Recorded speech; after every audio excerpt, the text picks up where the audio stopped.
Hey guys, and welcome to another season of the Ask People podcast.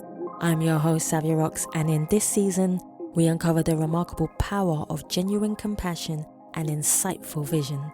This season, we're here to show the world that we, as individuals, are the brand, regardless of misconceptions. Join us as we go deep into the inspiring journeys of our guests, each one a testament to the impact and influence of kindness and creativity. Don't just take my word for it. Hear their stories, feel their passion, and discover the transformative potential within us all. So stay tuned as we shine a light on the truths that connects us and inspires change. Hello, this is Nicole Scuderi from OCS Art Services. Just want to welcome you to another episode of Us People podcast. Thank you for listening.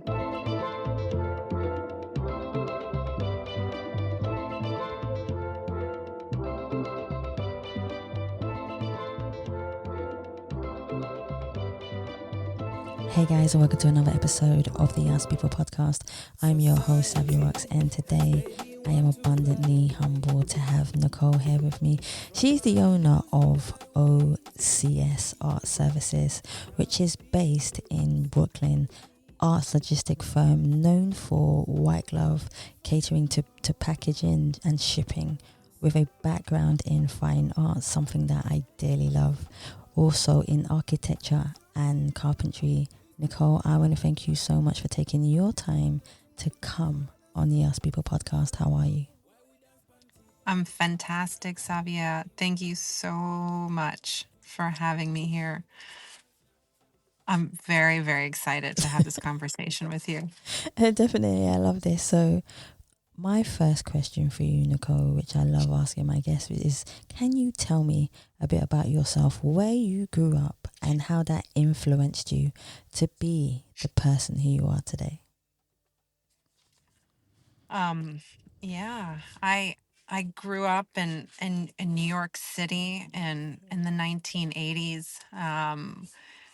And it was a pretty magical childhood if I want I think back to it, especially after going through this journey as a mother now with my son and seeing through the perspective of a parent what your parents go through with you raising children in a big city.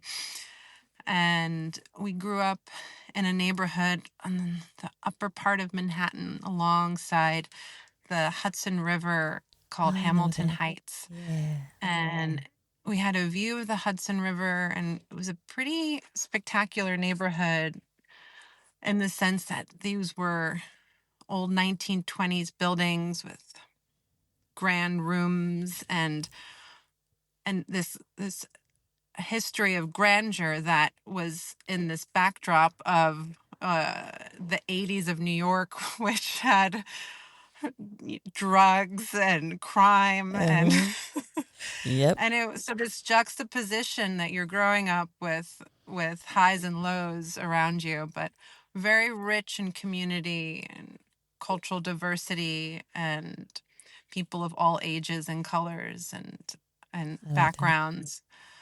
And that reflected very much in a way my family being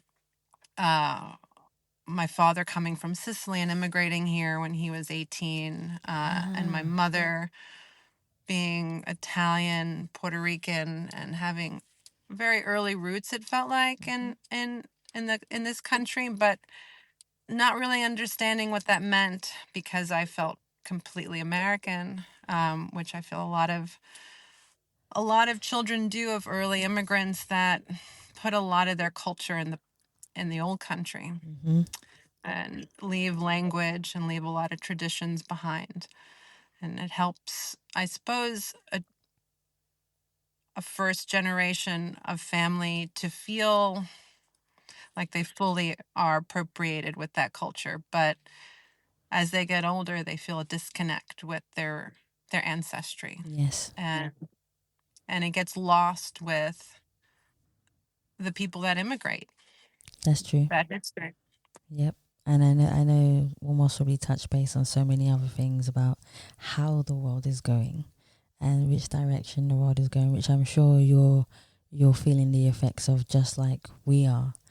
My next question will kind of gravitate to your first one ever so slightly, where I kindly ask, can you define yourself as a person, but also who do you see when you look in the mirror? But on the flip side of that question, Nicole, has there ever been a time where you have looked in the mirror and not recognized the person staring back at you? How did you go from a person that you may not have liked the vision of to becoming the person that you felt had purpose?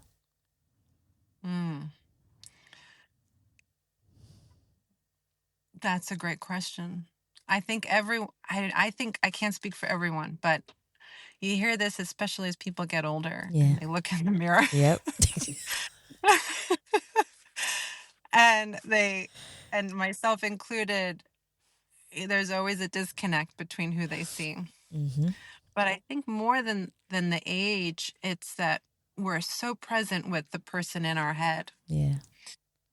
that where there is often a disconnect between the person that we see. And softening up on that person in your head has been something that's allowed me to soften up on the image that I see. I like That's that. self-love. That it takes a long time and it takes a process, and when you go through things in your life, you realize that process. I think as you get older, well, I say as you get wiser, you realize what's really important and what's not so much important in your life. And life goes faster as you get older. It sure does. You start to feel the effects of it, believe me, and I think you start to calm down on all the things that you feel that you were worrying about didn't need that worry. And I think you progress, and then you understand, okay, these are the things that I need to have in my life, and these are the things that I just need to let go. But we always say that things start off from a young age. So for example, trauma, we take trauma with us from a very, very young age. So if somebody does something to us at a young age, we have a tendency to keep it in our hearts and minds and grow with it. And when we grow with that, that affects us as adults until we decide to find, regardless of whatever channels you decide to go down, whether it's therapy or just meditation or anything that you decide to go down, to try and release those things that you feel are hindering you. And I think that's also another way of kind of looking in the mirror at yourself and understanding who you are. But then also having children, also you get to see the reflection of yourself in them also. And that's a major, yep, and that's definitely a major one. So thank you for sharing that. Absolutely. Absolutely. There's no greater teacher. My first baby was my business. Yeah. and and you have to face yourself, your strengths and your weaknesses and everything in between to work on your business, because there's no greater teacher. You can't escape it. And the same with your children. See, They mirror you. see, exactly that. You're together with it. I think it's a combination of the two. You combine with them and they combine with you. So, and let's talk about your first baby, which is your business. Okay, so I would love to know how this all started, first of all, and what made your mind decide to say, this is the direction that you want to go in to make this a success for you. I think that happened in a couple in stages, because I was an accidental entrepreneur. How do you say that, Nicole? Well, I say it because the story of this company began in 1987, before I was a Wow. part of it. And the original owner, David O'Connell, had started OCS on White Street in Tribeca, Ah. for the artists of his community. and he was an artist himself. And this was before the art market was what it was. So he's making art, and he is helping himself and his community of artists figure out how to ship their art around the world, which is now starting to develop. There's a market, there's a gallery, there's a sale. And he started a business organically from this need. And he always had his studio practice and his business. So that's why he named the business OCS, which is the acronym of his last name, O'Connell Studio. Yes. There's always a merger of the two. And that is the heart of our business, and always has been, is this connection of working closely with artists first. Those are our people. That's our first connection. And I worked with OCS for a number of years with David O'Connell in our dark Tribeca studio, which was an old chandelier factory. and you could see the layers of history. It wasn't the posh Tribeca that you see now. And we made crates and packaged art and shipped it around the world. And he was a Depression era stoic man who I had stories that, true or false didn't matter. They were part of his mythology of who he was. And he was a big guy, but he had a softness in him to me. So he had a gentleness that always held us close in a way. So when he died unexpectedly in 2010, there was no succession plan really in place for the business. And I ended up stepping in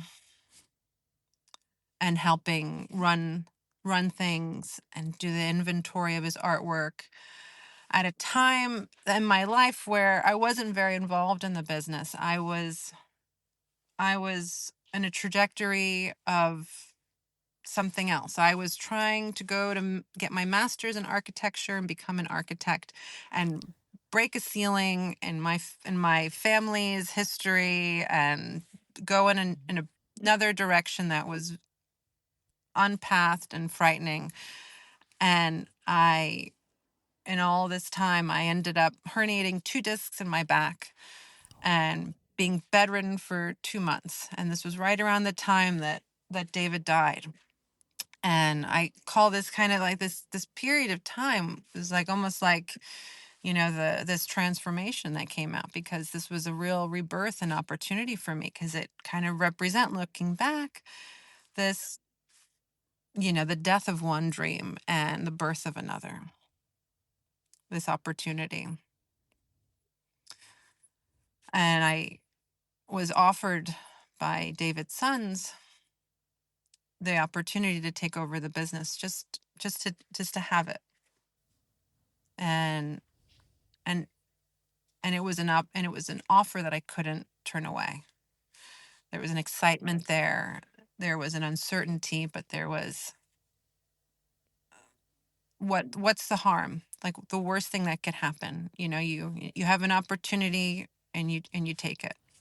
So I had my partner at the time, who's now my husband, was very supportive of this, and we packed everything up and eventually moved to Brooklyn, and which is the natural order of things. I love that, but that's the thing. And this is why I say we as people are very lucky. Sometimes we don't realize how lucky we are. When you have people who support your dream and what you do, I think you manifest goodness within yourself and within them. And then this is where you turn around and say to me that you are an accidental entrepreneur. But to be fair, Nicole, I don't think it was just accidental.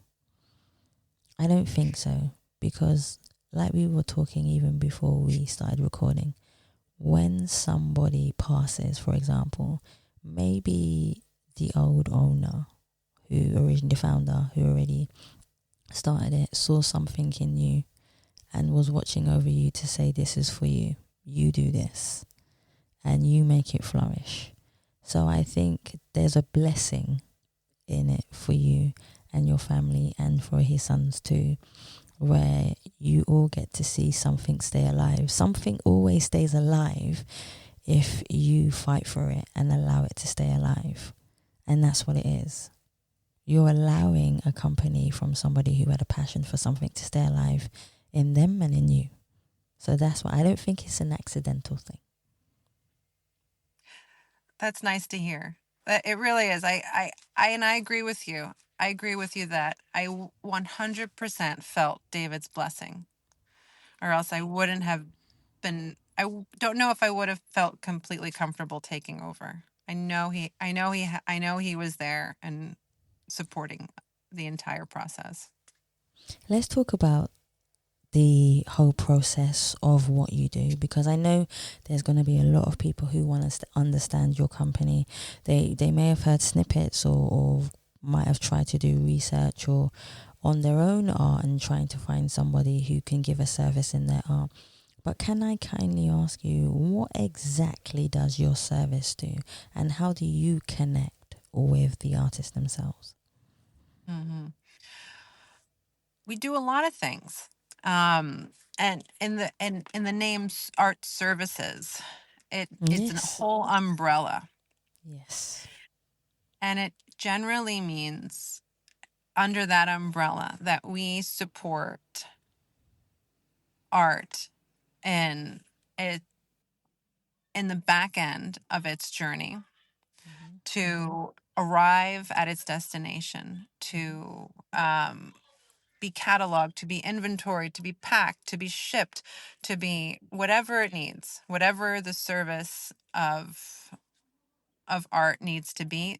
We have no involvement in the sales and the marketing. We have no involvement in fabrication and any of that. So we're we're we're dealing with we're dealing right directly with the makers and the galleries, and we're in the business to business sphere, which is fantastic because you're talking with the people who know what they know the industry just like we are. We're all speaking the same language. Yes. How long And for you, what's it like for you to be able, sorry Nicole, what is it like for you to be able to be in the industry of art? I know that you're helping people as well, but what does, for example, art, and I know we spoke a little bit about architecture as well, and you wanting to be an architect, but what does it mean for you to be around art and for you to, see architecture? I just want to see you hear your passion for it within what you do.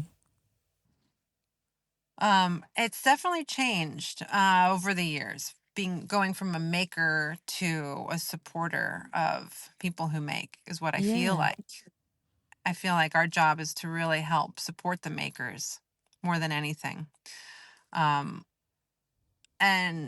so sometimes the art is irrelevant. A lot of times it's the people that we're dealing with. So it's very much a human connection. That drives the passion for our clients and the work that we do, the relationships there, because the work is of value, but that's really the heart of it. So when we develop a process with an artist to handle their work, that's really that's the best part for me, because we're developing trust. We're learning their language. We're learning how to extend the care of their work the way that they want it to be handled. It's not what we want, it's what they want. And it's a collaborative process. And I've always seen that process of being, we're here to fill your gaps. We're here to be the tools of your hands. So, and take on the next step. I love that.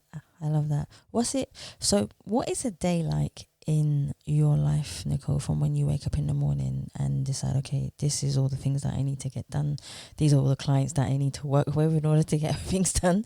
This is what it's like to work with a team. What is it like a day in working in OCS? What's that like for you? It's it's uh it's a lot of the same and different all every day. So like the structure is the same in some ways, but the nuts and bolts of it are I mean, I feel I feel like as a woman and someone who's Yes. developed my brain to Yes. handle complexity, Yep. I feel very much at my peak of kind of juggling complexity. Um, and I split up my day in time zones because we're working Yes. internationally. So that's always Yes. the first start is like we start with the European market, right? We start with the European market, and then we're on the East Coast, then we're on the West Coast, and then we're in Asia. That's like how I arc my day. How do you manage to find time? I know it must be so bizarre in a way because, like, I know here, Japan, for example, in London is like already a day ahead. Mm-hmm. So, and then you have Australia, who's also a day ahead. So, how do you manage to divide your time up, but also, for example, have family time, you time? You know, how do you manage to divide this? I've learned micro doses every day for myself. I like And that. I absolutely have to after our morning meetings, I steal it for myself. That's it. Good. I love that. Because then it's like the oxygen mask goes on, right? It's like you've sent everyone off for the day, right? Is what you feel like. And you put your oxygen mask on and you eat and you reflect and you pause, right? That's what I do. See, I think we all need to do that every now and again, but sometimes I feel we lose that sometimes because we're so in to what we're doing. So, Nicole, if I was to say to you, at so many points in our life, we get judged based upon who we are, where we come from, and a lot of the time that can be very trying for us. If I said to you, Nicole, to take the word judgment out of the dictionary, what do you believe that you would have done differently in your life knowing that you were not getting judged? Hmm. Yeah, it would be if I could remove in that I'm going to add to that. Mm, I'm going to add to that judgment is the phrase that holds us back. I can't, there you go. or Yes. because this is why I can't. So that I just want to add to that judge because there's part of that judgment that sets you up for failure is the Yes. limiting beliefs that we have to hold ourselves back. Yep. Yep. No, I agree with that. And it's hard to go through life being cautious and protecting yourself and not mixing that up with fear Oh and yeah. to know where one begins and where one ends. If there was a quote that you felt represented you as a person, what quote would you choose and why would you choose that particular quote? Oh, I'm probably the worst with quotes. It could be one that you just make up. um um I want to think about. We I'm can gonna think come about it. back to that one. Okay. Yeah, I'm gonna come back to that one because I feel like stepping back. I feel like being a very cautious person, Yeah. like trained to be cautious. Not. Uh, I would. I wish regardless of what it is exactly. I wish I could jump into into things in life that I feel would bring me more joy, but I hold myself back because of fear. I understand it. I think a lot of us do that in the world. And for me, that's it has to do with growing a family, um, educational pursuits, professional pursuits, love pursuits, holding myself back in these areas, these vulnerable areas. No, I definitely agree. I think all of us have that in the back of our mind where we stop ourselves. And sometimes another thing that we do is we compare ourselves to other people. I think a lot of the time we do that. Definitely. So my next question is just words. And I only say it once, but your whichever word stands out to you will be the subject you talk about from your perspective. Are you ready? Mm-hmm. Okay, so there's courage, passion, love, corruption, hate, privilege, humanity, devotion, clarity, power, injustice, positivity, empowerment, inspiration, choice, creativity, beliefs, religion, and communication. Which one stuck out to you that you would like to speak on from your perspective? Just one. Okay. I wrote a few down. Um, I'd say either. I'm going between choice, courage, connection. Let's see. You should put them all CCC. together. Yeah. That's weird. That's kind of cool. Go for it. So I'm free flowing here. Go for it. Whatever you like. Yep. Free flow. Maybe a prompt. You're really good with that. I can give you a prompt. Okay. Yeah. So, which three did you choose again? Read them out to me. Choice, Yep. courage, and communication. All right. Okay. For example, choices. Talk about the choices that you make in your life that help you define the person that you are. So, we'll start with that one. The choices I feel every day are the commitments that I make, There you go. that I Yep. that I commit to silently and also out loud to the people that I'm connected to. And even even if it's a couple times a week that I want to just go back into bed and hide, I have to Yeah. it's the there is a you have to find your strength, which I think is very courageous to show up for your values and for your commitments every day, and to honor your values, to honor Oh, my values. see, you got it. You got it in one. You know exactly what it is or where you want to go with them.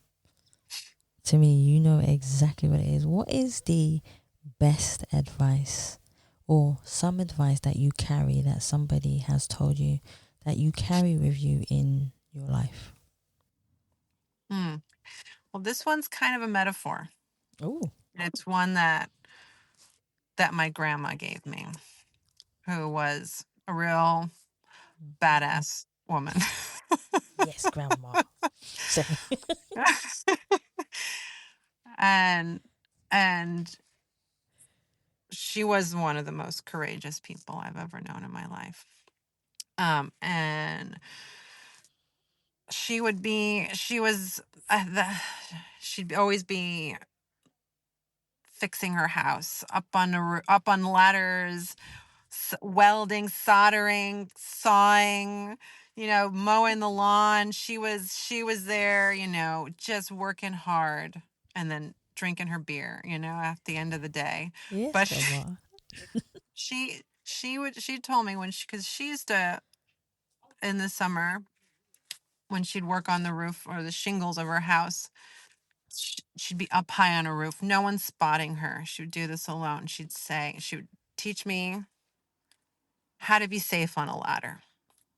And then, but she would always say, plan your fall when you're up on that ladder. No, be strong, be confident, take proper, preventional measures and professional, like know how you're supposed to do something every time, but know where you're going to fall if you come down. That's a wise grandma right there. That is definitely a wise grandma. So my next one for you is, when was the last time that you felt totally at peace? Excuse me. Oh, that's easy. Every single night in bed with my son, every single night. See, this is what I mean. When you have a reflection of someone around you, like your kids, I think, excuse me, I think that's one of the most beautiful things that you can have. So for me, that says everything. I've only got a few more for you. Mm-hmm. Excuse me. Mm-hmm.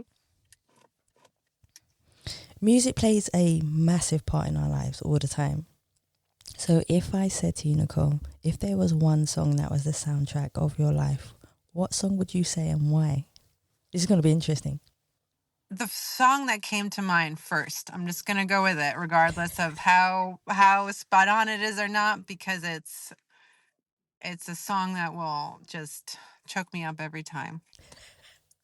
And it's Nina Simone's I Wish I Knew How It Would Feel to Be Free. That's a powerful song. I think we need that song right now for humanity. I don't even think it's just it's for humanity. Yeah. I think that's a great song. How do you define success? Some people, I like this question because it has so many different avenues. Some people define success as beating cancer. Some people define success as in just waking up to see another day because of mental health. Some people define success passing their driving test, or some people have other directions, getting married, having a family. There are so many different ways to define success. Not by money. Mm-hmm. How do you believe that you define success to you? I have a few things that are moving around in my head. That's a great question. You'd think it'd be a simpler answer, but it's and it certainly changes throughout your life. True. And I'm working on the language around it, but because a lot of how am I gonna word this? Because as we've touched upon this in some ways about about letting go and really focusing on the true values of things. Yes. And there's something about that in success, and in terms of living the life that is pure to that and is really just not being mixed up with the other distractions that get in the way, but really being able to live your life with the things that truly matter, because we're going to have all these distractions and they can come in, but you have to say no. You have to say, this is what's going to help me sleep well at night, and I'm making the right choice, and I'm showing up for myself, and I'm showing up for what matters in life. Number one, first and foremost, that I'm not just a cog to please or a cog for something else that's expected of me. And there won't be shame in that. And I had to learn that many different stages to kind of push away the expectations. Yes. And to really focus on what it is that my real purpose was, and to focus on that. So I don't know if that's a right answer, but for me it would be to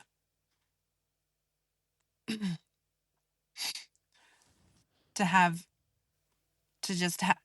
Yeah, I'm getting now. I'm kind of going backwards on my words, but I think you answered it in a way that is meaningful to you, and I think that is enough. I don't believe in life sometimes that there are wrong or right answers. I think there are just, we are all on different journeys, and how we interpretate things allows us to show that in our actions, our actions, not necessarily always in words, but we may say something and then do something differently, because we are, as human beings, we, even though we speak and we communicate, and that is one of the most powerful things that we have is communication. But communication is not just by words, it's also by actions and how our body language is. And I always say, only 7% of what you say is true. Like, not true, but it's only 7% of what you say is one way, but then 93% is actually your body language. So you can say something, but then your body has a whole different perception of expressing it. So everyone's journey in their life is completely different. So how you say, there's no right or wrong, Nicole. It's just how you interpret your journey. So that's the beautiful thing about it. And other people will gravitate to different things and in different words of what you said that will resonate with them. So that's how I see it. So that's cool to me. That's completely cool to me. So my last question for you, Nicole, is I would love for people to be able to find you, to understand your services more, to be able to connect with you and have a conversation with you, because there are so many galleries in the world, there are so many artists in the world, there are so many misinformed people in the world who need your services and just need someone to give them advice, to understand what you do, understand the passion behind what you do. Where can they find you? Where can they have a conversation with you? And we work with people all over the world. Our home base is New York, but a lot of our services, some can't be extended on an international level. We have a website, OCSArtServices.com, and we have our contact information on there. We also have an Instagram account. I'm on LinkedIn, and all the necessary social handles you need these days. Nicole, I want to say thank you so much for taking your time to come on here. I know it's been a long time coming. I have so much gratitude for your patience and your kindness, for coming on the show and sharing your story and your company in your way. I know that this is going to mean so much to a lot of people in the world who get to understand who you are, your business, and can gravitate to you for your services and just know who you are as a person, because I know you believe in connection in what you do. Thank you so much from me to you for coming on the Ask People podcast. You are valued. Thank you so much. Thank you so much too, Savia. You're a real gem, and it's been an honor to be here with you today. Thank you so much. And this is where I say, guys, thank you so much for listening to the Ask People podcast. And please remember, you can subscribe and leave us a review on Spotify, iTunes, Google Play, or any other platform that you prefer listening to. Please also follow us on LinkedIn and any other platform that is out there, because I'm sure you'll find us on there. We are out every Tuesday with a pre-recorded version of the Ask People podcast episode for you to listen to. But please just don't listen to the most recent one. You can go all the way back to the first one and find one that resonates with you as a person. And this is where I say, guys, thank you so much for listening. Stay happy, stay positive, and as always, please continue to be kind to one another. Take care. Society has made me want to validate me from my illusion that awaits me, from how the people will perceive me. It's my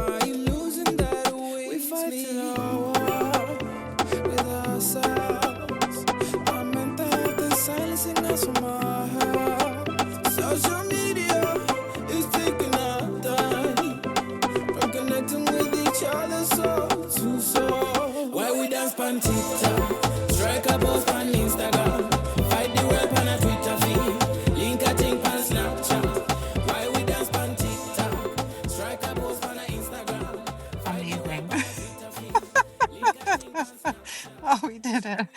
You're so good at that. Oh my gosh.